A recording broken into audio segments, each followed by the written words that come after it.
President Trump standing up for the safety and security of all Americans. His courage and commitment to national security in stark contrast to the radical Dems' denial of the crisis rampaging on our southern border and the unforgivable weak-kneed indifference of 12 rhino senators to the cartel smuggling of deadly drugs and illegal immigrants and their sex trafficking across the Mexican border. For the first time in his presidency, Mr. Trump exercised his veto power, thereby killing a resolution that sought to block his national emergency declaration. President Trump slammed Congress for opposing his constitutional power and obligation to protect the American people. As president, the protection of the nation is my highest duty. Yesterday, Congress passed a dangerous resolution that, if signed into law, would put countless Americans in danger, very grave danger. The Democrat-sponsored resolution would terminate vital border security operations by revoking the national emergency issued last month. It is definitely a national emergency. Rarely have we had such a national emergency. Therefore, to defend the safety and security of all Americans, I will be signing and issuing a formal veto of this reckless resolution, and that's what it was. We take up the president's veto and his determination to end the national security crisis at the U.S.-Mexico border. Former ICE Acting Director Tom Homan, social media stars Diamond and Silk join our guests here tonight. A North Korean official warning that dictator Kim Jong-un may end his diplomatic talks with President Trump and resume testing of ICBM missiles. Secretary of State Pompeo today said he believes Kim will keep his word, his promises made to President Trump at their summit in Hanoi. In Hanoi, on multiple occasions, he spoke directly to the president and made a commitment that he would not resume nuclear testing, nor would he resume missile testing. So that's Chairman Kim's word. We have every expectation that he will live up to that commitment. We discuss the latest with North Korea and China's unrelenting cyber attacks against the United States over the past 5 years. General Jack Keane with us tonight, and we will have the latest from New Zealand. The president offered his condolences and support to New Zealand's prime minister after a gunman shot and killed 49 worshippers at 2 separate mosques, leaving dozens more injured. And that tragedy, our top story tonight, New Zealand Prime Minister Jacinda Ardern calling today's tragedy among the darkest hours in New Zealand's history. The killer chose to carry out the senseless violence against Muslim worshippers during Friday prayer services. Fox correspondent Greg Palka joins us now with the latest. Lou, along with 49 people killed in this attack, 87 people are said to have been injured. 5 heavy-duty weapons as well as explosives were involved as New Zealand and the world comes to grips with this far-right carnage. Horror in usually peaceful New Zealand. 2 mosques in the city of Christchurch the target of terror attacks. Dozens of men, women and children killed and injured. White nationalism the apparent motive. The carnage began when a heavily armed man burst into one packed mosque during Friday prayers, going from room to room, gunning down everyone in sight. Then, a short time later, another shooting at a second mosque 3 miles away. More carnage. And everybody just run toward the back doors just to save themselves. And first we hide behind the cars and, under the cars. And then when we see that firing is still on, we try to, jump the fence. The most harrowing aspect, the attack was live streamed by the gunman on Facebook and posted on Twitter and other platforms. He used a body camera to show all the gory details. The apparent gunman was cornered and charged with murder. 2 other armed suspects were also caught. The police are investigating whether they're involved. None of the suspects were on terror watch lists. The suspected main gunman is now identified as an Australian. He is appearing in court Saturday morning, New Zealand time, as, according to the Prime Minister, that country reflects on this chaos. Lou. Greg, thank you. Greg Palcott. President Trump today addressed the massacre in New Zealand. He offered his condolences and the full support of the United States. Earlier today, I spoke with Prime Minister Ardern of New Zealand to express the sorrow of our entire nation following the monstrous terror attacks at 2 mosques. It's a horrible, horrible thing. I told the Prime Minister that the United States is with them all the way, 100%, whatever they need, we will be there. And our thoughts are with the people of New Zealand tonight. The president today, surrounded by members of law enforcement, border protection, angel parents, standing up for American security and proudly vetoing a resolution that opposed his national emergency declaration. Consistent with the law and the legislative process designed by our founders, today I am vetoing this resolution. Congress has the freedom to pass this resolution, and I have the duty to veto it, and I'm very proud to veto it. And in a very emotional signing ceremony, flanking the president were Attorney General William Barr and Vice President Mike Pence, both of whom strongly endorsed the declaration by the president. The humanitarian and security crisis we have on the border right now is exactly the kind of emergency that presidents are permitted to address under the National Emergencies Act.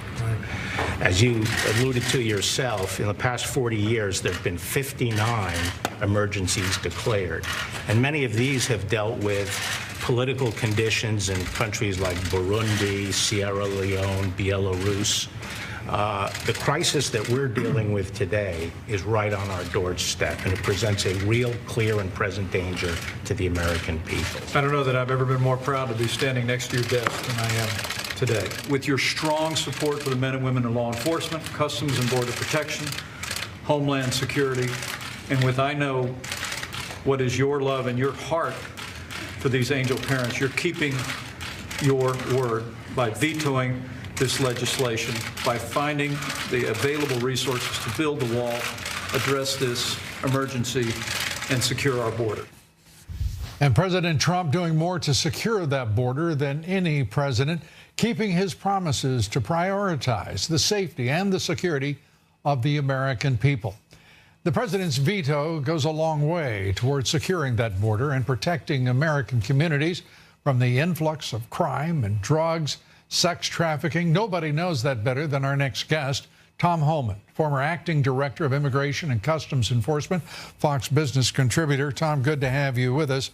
It was an emotional ceremony at the White House, and you could see the president's support and his appreciation for law enforcement, for everyone in that room. The angel parents reciprocated. It was a stirring moment. Your thoughts? Well, I think, one of the greatest presidents of my generation did exactly what he should have done, did exactly what he said he was going to do, and did exactly what the American people expect of their president. Do everything he can legally to protect this nation, protect his citizens. I respect this man greatly because he proved, again, like he's done so many times, again today, he proved he's a great president. Because he basically says, I will fight whoever I need to fight, including those within my own party, to do what's right for this nation. That's what a president's supposed to do, and that's what makes this man a great president. And it is obviously not lost on anyone in that room in law enforcement, serving the nation in any way, certainly the angel moms and leaders of communities, that the radical Dems and those rhinos, 12 rhino senators, who opposed this president, who opposed his fulfillment of his duties and obligations to the American people, his responsibilities under the Constitution to secure the nation, he had to fight to secure that declaration.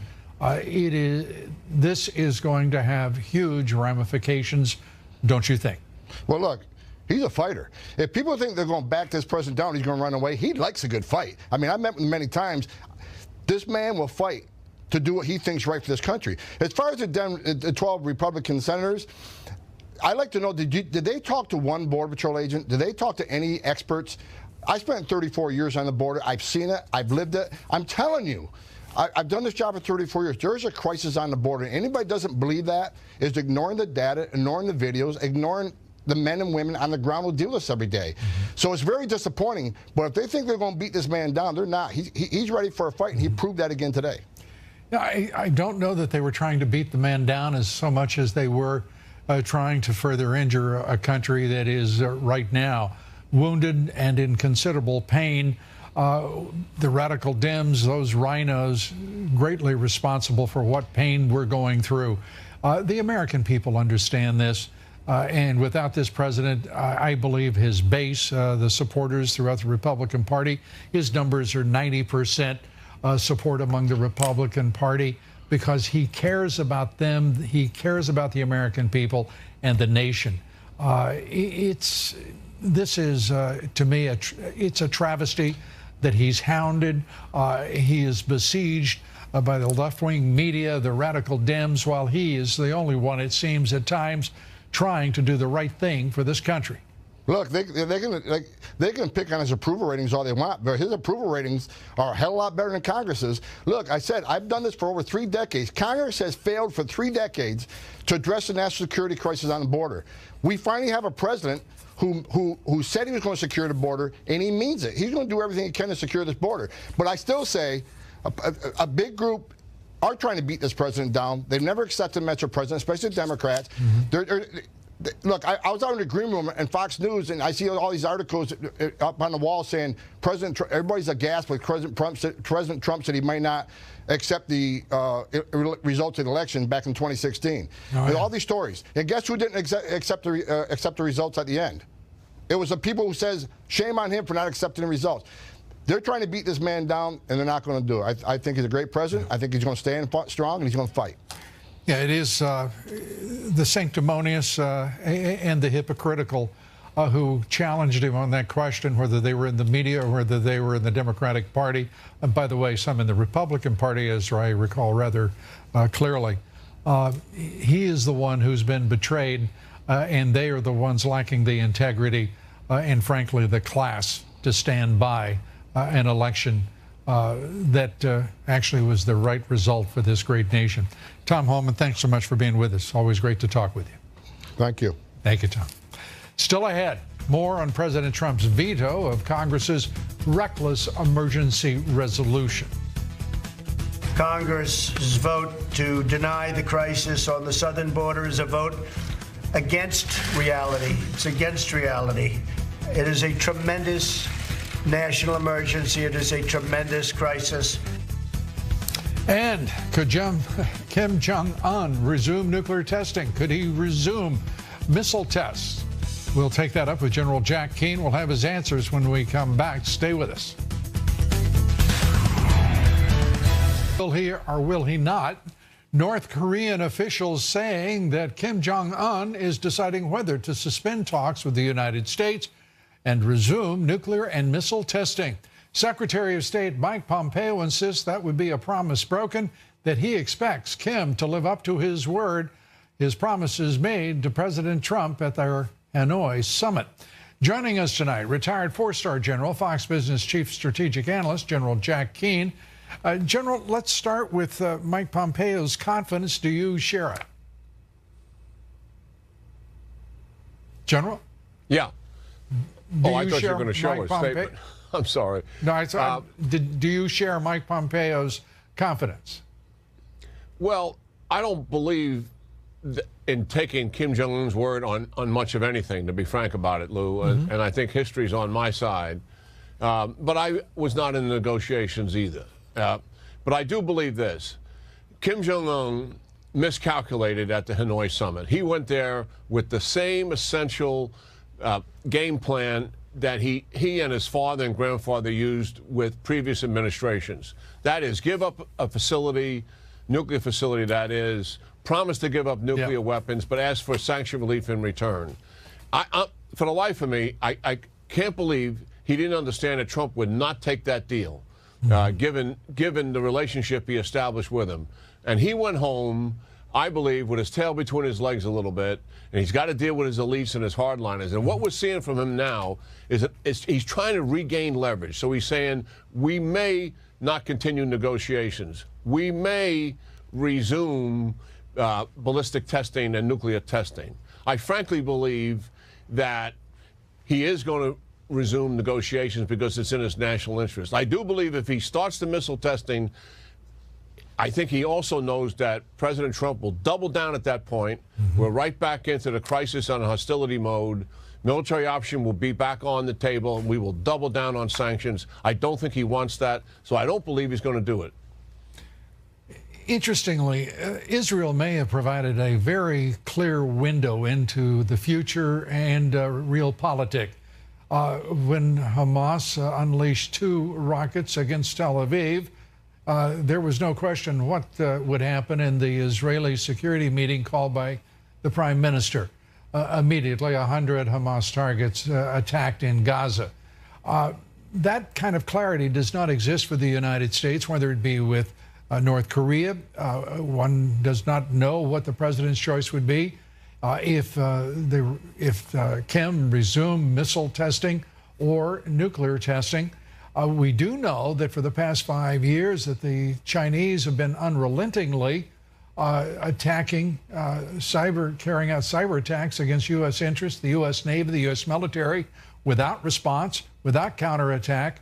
And my God, how in the world is anyone to figure out what will be the appropriate reaction of the U.S. government to what is clearly an act of war? Well, we can take some of the page out of the Israelis, and that's why I'm sure you're bringing that up here. As the Navy Secretary said, and when he put his review on the table here, it was absolutely stunning and alarming in the penetration that the Chinese have been able to achieve and absolutely taking some of our most classified secrets that we have. They are now in their hands. And what is happening to us here? We are losing the cyber war, and yet we have the most sophisticated offensive cyber capability. We don't have as... Do we really? Though that's the question. No, we do. But here's the problem, Lou. We don't use it. So when we get attacked by the Chinese, let's say they went after one of our defense industries and they went in there and they stole something that's highly classified from us, we can track that. And we should conduct then immediately a cyber offensive operation to destroy the source from which that came. Therefore, the next time when they're thinking of doing something that, they have to calculate what is the cost of doing that if the United States is going to attack me for having done that. And we have been risk averse to a fault about this, Lou, in not using that capability. You know, risk averse are words that I don't expect to come from your lips at all. As talking about the U.S. military, but it is clearly that. It's also clearly a legacy of the Obama strategic patience, the passivity that was rationalized doctrinally by that administration for 8 years. The American people right now have to be wondering what has happened to our government, what has happened to our country, that we are watching this occur without a response. But I'm curious about what's happening to the generals, the admirals, who make up our military leadership, that they have become incapable of both victory, whether it be in Afghanistan, whether it be in cyberspace, or mustering a response that would be respected by the Chinese, who are picking our bones clean right now. Yeah, I mean, we have been slow to recognize the seriousness of this cyber warfare. And as a result, because we haven't been responding aggressively, everybody's up in their game. The Russians up in their games. Obviously, the Chinese, as you mentioned, but so are the Iranians. And so even the North Koreans are up in their offensive cyber game here. So there's an awakening that's taking place, Lou, and I hope action is going to follow this awakening. The president was over in the Pentagon today. I hope this was on the table in discussions with him, and we're going to see some action. And General Joe Dunford, speaking of a list of things the president might speak to the generals about, pointing out that that the Chinese government is in effect benefiting the PLA, the Chinese military, from Google directly. This is the same company, big tech company, that didn't want to be associated with the U.S. military. What should the president do? Well, certainly the president has a pulpit and he can use it. And he's got a lot of leverage, and he should put a spotlight on it. The fact that the employees in that company go to the management and say, we really don't want to be involved in a company that may be contributing to acts of war. But yet they're doing business with the Chinese and assisting them, at least indirectly, in their wartime development. I mean, the U.S. defense industry is powerful, and certainly the dot-com industry, we still dominate, losing some of that to Huawei, to be sure. And we have always had a close relationship with these industries. Well, and I think that it's shameful that that is actually taking place. And more importantly, it puts us at risk. General Jack Keane, thank you, sir. Appreciate it. Yeah, good talking to you, Lou. Up next, President Trump stands firm on the need to secure our borders and to protect the country despite the radical Dems and the rhinos. The national emergency I declared last month was authorized by Congress under the 1976 National Emergencies Act. And there haven't been too many that are a bigger emergency than we have right at our own border. And guess which political genius, high energy, creative, a doer, Jeb Bush. He challenged the president in 2016. He thinks there should be another one in 2020. Good to know. We take that up next with our panel. Before we go to break, a look at the national debt, $22 trillion and climbing. And yes, that will be an issue in 2020. We'll be right back. Stay with us. He's crawled out into the public to tell America that anti-Trump CNN could really benefit through a Republican primary challenge in 2020. Listen to the savant.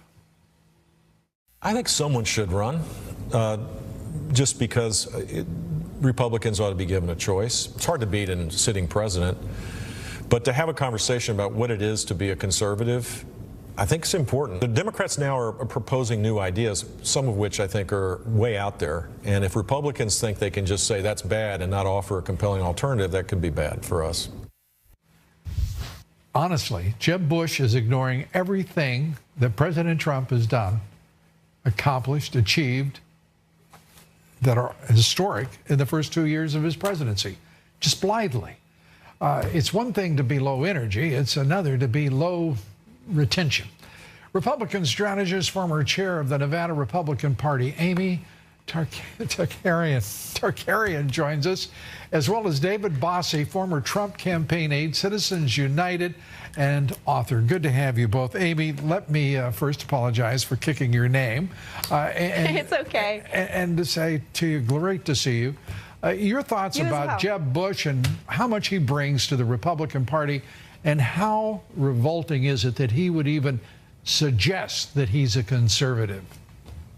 Oh, I found this extremely comical. You said it. He is low energy. You know, we can go back over and over. I stole that from President Trump, by the way. I've got to acknowledge that. Yeah. You know, please clap. I mean, how pathetic. I mean, he's a sore loser, isn't he? It's so easy for other people to stand at a distance and to say, you know what, someone else should do this. Why don't you go and run? It's a lot of hard work to run, and it's a lot of work to fundraise. He fundraised upwards to, what, $130 million and didn't have much to show for it. So I think he just needs to take a seat and maybe go to a country club and hobnob with some of his buddies in Florida. Could you hear Axelrod cheering him on as he sat there? I mean, it's appalling, and to know that he's simply now just a tool of the left, for crying out loud. David, we just watched this president stand up for the American people, had to fight 12 rhino senators, and probably a couple more wanted to jump in there, and the radical Dems. And thank God we've got this president, because he's got a party that is so splintered and so disgustingly weak. It's sickening. Well, he is a tool of the left, and this is a pathetic excuse for him to show his sour grapes. And let me just say, Lou, no, we're done with Jeb Bush. I'm moving on from Jeb Bush.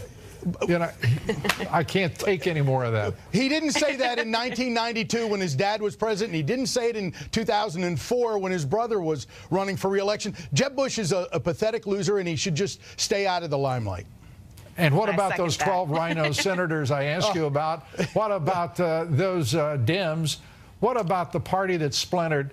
I mean, these are egg-sucking, spineless, pathetic creatures. I mean, they really are. Look, this president made a promise to the American people to secure the border, and these 12 senators have let down the American people, in my opinion. The Republicans who voted against this president, these appropriators who now have found a constitutional question. Where were they doing this when it was Barack Obama or Bill Clinton? They didn't do that then, and they're doing it today to undermine this president. And it's an unfortunate set of circumstances. Yeah, unfortunate, like a national emergency, and these are deniers, for crying out loud. Yes. Amy, your thoughts here as the president stands up for the American people. What do you think are the likely ramifications for the country, for the party going into 2020? Well, I would like to know, why aren't we listening to the experts? You know, this is the second time now that he's had sheriffs from across the nation, that he's had Border Patrol agents, that he's had angel moms come out and plead to the American public on why this is necessary, why this is important, and why we need the funding for the border And with him security. today in the White House as he signed the veto of that ignorant resolution. Absolutely. And so this is mind-blowing to me. And so I think that the general public has had enough of this. You know, I'm actually from Las Vegas, but I'm currently up in northern Nevada in the Reno area. And we recently had an illegal alien murder 4 innocent people from the Gardnerville and Reno area. Enough is enough. David, you get the last word here tonight. It is a national emergency, Lou. We have to solve this problem. The amount of drugs, illegals pouring over our borders must be stopped. And this president is standing tall for border security, and it's terrible when Republicans don't support him in this effort. And we have to have an answer for that. Yeah, I think it's called a primary. That's and right. you raise as much money as you can, and you beat every one of them like a drum. David Bosse, thanks for being with us. Amy Tarkanian, thank you very much. Always good to see you both. You too. Thank you. Thank you. Up next, the president spells out the true scope of the crisis at our border. Last month, more than 76,000 illegal migrants arrived at our border. We're on track for 1 million illegal aliens to rush our borders. People hate the word invasion, but that's what it is. It's an invasion of drugs and criminals and people. And this president standing up for America. We take that up with Diamond and Silk right after these quick messages. We'll be right back. Stay with us. Headlines tonight. The Israeli military says 2 rockets fired by Hamas towards Tel Aviv were likely launched by mistake. Despite that assessment by the IDF, they fired missiles at 100 different targets in Gaza. Israel's ambassador to the United Nations, Danny Danon, warned Hamas today that, quote, "It won't be quiet in Gaza if it's not quiet in Tel Aviv." They proved their point. A new report from NATO shows the United States shouldered 70% of NATO's expenses in 2018. 70%. And just 6 other countries met the president's target to commit 2% of their annual economic output to defense spending. NATO's Secretary General says he expects more increases in the future. And we know the president certainly does as well. Former White House economic advisor Gary Cohn, you remember him? He says the Trump administration is desperate to bring their trade dispute with China to an end. Cohn is ignoring, perhaps, the White House when they say they'll walk away from any bad deal for America. Cohn apparently just desperately seeking some attention. We thought we'd give him a little tonight, undeserving though he may be. Joining us tonight, social media superstars, President Trump's most loyal supporters, Diamond and Silk, hosts of the Fox Nation show, Diamond and Silk, and it is great to see you guys, as always. Welcome to the show, and I've got to ask you, this president standing up, vetoing the resolution, despite the rhinos, despite the radical Dems, taking care of the American people and his constitutional duty. Your thoughts? Well, listen, the president is committed to making sure we have border security and to making sure that the American people are safe in this country. And we say shame on those 12 Republicans that sided with Democrats. We call them now the new swamp-ass because they went along, singing along with Democrats. And the president had to veto this because of their doings. But I'm glad that the president did it. Listen, we are going to have a secure border once and for all. We cannot have drugs pouring into our country. We cannot have things like rape taking place at the borders. It's time to secure our borders and solve this issue once and for all. Yeah, you know, I can just imagine Tom Donahue, the president of the Chamber of Commerce, you know, the Koch brothers wringing their hands. What are we going to do? They're actually going to secure the border. That's going to screw up our financial plans for years. The business community in this country should apologize to the American people for where they've led this country through president after president until this one, who said enough is enough. That's right. And you got to remember, they continue to kick the same can down the road. Administration after administration, they say it's a crisis. We're going to do this. We're going to do that. So I'm so glad to have a president, President Donald J. Trump, who said enough is enough. Let's stop kicking this same can down the road and do something about it finally. And I'm so glad that he vetoed everything that he did today. And he should veto those other 12 Republicans that went against the American people.